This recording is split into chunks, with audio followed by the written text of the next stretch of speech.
മലമ്പുഴ ഡാമിന്റെ 4 ഷട്ടറുകളും ഉയർത്തി കഴിഞ്ഞിരിക്കുന്നു.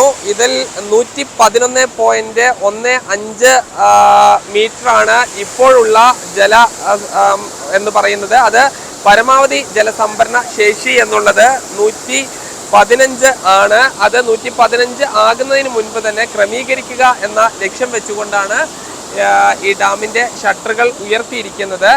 ഈ മലമ്പുഴ ഡാമിന്റെ വൃഷ്ടിപ്രദേശത്ത് ശക്തമായ മഴ പെയ്യുന്നുണ്ട്. വിവിധ മേഖലകളിൽ ശക്തമായ മഴയാണ്. അതുകൊണ്ട് തന്നെയാണ് നേരത്തെ തന്നെ ഈ ഡാമിന്റെ ഷട്ടറുകൾ ഉയർത്താൻ തീരുമാനിക്കുകയും ചെയ്തത്. ഈ ഡാമിന്റെ ഷട്ടറുകൾ ഉയർത്തിയത് കാണാൻ നിരവധി വിനോദസഞ്ചാരികളും ഉണ്ട്. ഇപ്പോൾ ഷട്ടർ ഉയർത്തിയത് കാണാമെന്നാണോ? അതെ അതെ, ഞാൻ ഇവിടെ PSC എക്സാം ഉണ്ടായിരുന്നു. ആ എക്സാം എഴുതാണ്ടി വന്നപ്പോൾ ഡാം തുറക്കുന്നു പറഞ്ഞപ്പോൾ വന്നു. നാട് എവിടെയാ? നാട് ഷൊർണൂർ. എങ്ങനെയുണ്ട്? ആ കുഴപ്പമില്ല. ആദ്യമായിട്ടാണോ? അല്ലല്ല, വരാറുണ്ട്. ഉയർത്തുമ്പോൾ ആദ്യമായിട്ട് വരുന്നു. അപ്പൊ അങ്ങനെ ഉയർത്തുന്നത് കാണാൻ വേണ്ടി വന്നതാണ്. ഈ പാലക്കാട് സംബന്ധിച്ചിടത്തോളം വളരെ പ്രധാനപ്പെട്ടതാണ് ഈ മലമ്പുഴ ഡാം എന്നത്. ഇപ്പോൾ ഷട്ടർ ഉയർത്തുന്നത് കാണാമെന്നാണോ?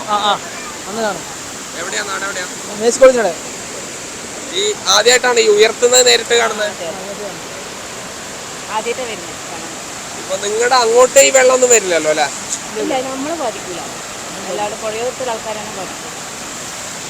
ഈ ജലം നേരെ കൽപ്പാത്തി പുഴയിലേക്കാണ് പോവുക. അവിടെ നിന്ന് ഭാരതപ്പുഴയിലേക്ക് പോകും. നിലവിൽ 5 സെന്റിമീറ്റർ മാത്രമാണ് ഉയർത്തിയിട്ടുള്ളത്. അതുകൊണ്ട് വലിയ ആശങ്കപ്പെടാനില്ല. പക്ഷേ മഴ ശക്തമായി തുടരുകയാണെങ്കിൽ ഈ ഡാമിന്റെ ഷട്ടറുകൾ വീണ്ടും ഉയർത്തേണ്ടി വരും. അത് വലിയ പ്രതിസന്ധിയിലേക്ക് പോകും. കാരണം 2018-ലും 2019-ലും എല്ലാം തന്നെ സുന്ദരം കോളനി അടക്കമുള്ള പാലക്കാട് നഗരത്തിന്റെ വിവിധ പ്രദേശങ്ങൾ മുങ്ങിപ്പോകുന്നതിന്റെ പ്രധാന കാരണമെന്ന് പറയുന്നത് ഈ ഡാം ഈ ക്രമാതീതമായി ഷട്ടർ ഉയർത്തിയതാണ്. അത് വലിയ ഒരു പ്രതിസന്ധിക്ക് കാരണമാവുകയും ചെയ്യുന്നുണ്ട്. ഇപ്പോൾ മഴ വലിയ തോതിൽ പെയ്യുന്നുണ്ട്. ഞാൻ നിൽക്കുന്ന ഈ ഭാഗത്തില്ലെങ്കിൽ കൂടി ഡാമിന്റെ വൃഷ്ടി പ്രദേശങ്ങളിൽ മഴ തുടരുകയാണ്. അത് ആശങ്ക ഉണ്ടാക്കുന്നുണ്ട്. നിങ്ങളൊക്കെ എവിടുന്ന് വന്നതാ? തിരൂര്. മലപ്പുറം തിരൂര്. ഇതിനു വേണ്ടി വന്നാണോ അതോ? അതെ അതെ, ഇറങ്ങി വന്നാണ്. ഷട്ടർ ഉയർത്തുന്ന ആദ്യമായിട്ട് കാണുമായിരിക്കും. ആദ്യമായിട്ട് കാണാണ്. എങ്ങനെയുണ്ട്? ഭയങ്കര അടിപൊളിയാണ്. മോൻ കണ്ടോ? എന്താ കണ്ടേ? നിങ്ങളുടെ അവിടെ ഒന്നും ഡാമില്ല അല്ലേ? മലപ്പുറം വലിയ ജില്ലയാണെങ്കിലും കാര്യമായി ഡാമുകളില്ല. ഡാമില്ല.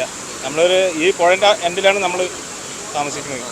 അതായത് ഭാരതപ്പുഴയുടെ എൻഡിലാണ്, തിരുനാവായ ഭാഗത്താണ്.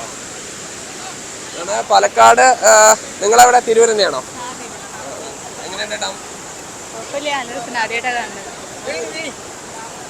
പാലക്കാട് മലമ്പുഴ മാത്രമല്ല നിരവധി ഡാമുകളുണ്ട്. ഏറ്റവും കൂടുതൽ ഡാമുകളുള്ള ഒരു ജില്ലകളിൽ ഒന്നുകൂടിയാണ്. കാരണം ഈ മുതലമട പഞ്ചായത്തിൽ മാത്രം Meenkara dam, Chulliyar dam, Parambikulam dam, Peruvaripallam തുടങ്ങിയ 5 ഡാമുകളുണ്ട്. ഇത് കൂടാതെ കാഞ്ഞിരപ്പുഴ, മംഗല ഡാം, വാളയാർ ഡാം തുടങ്ങി നിരവധി ഡാമുകളുണ്ട്. ഇതിൽ കാഞ്ഞിരപ്പുഴ ഡാം, മലമ്പുഴ ഡാം എന്നിവയെല്ലാമാണ് തുറന്നിട്ടുള്ളത്. പോത്തുണ്ടി ഡാം അടക്കമുള്ളവ, വാളയാർ ഡാം അടക്കമുള്ളവ അടുത്ത ദിവസം തുറക്കുകയും ചെയ്യും.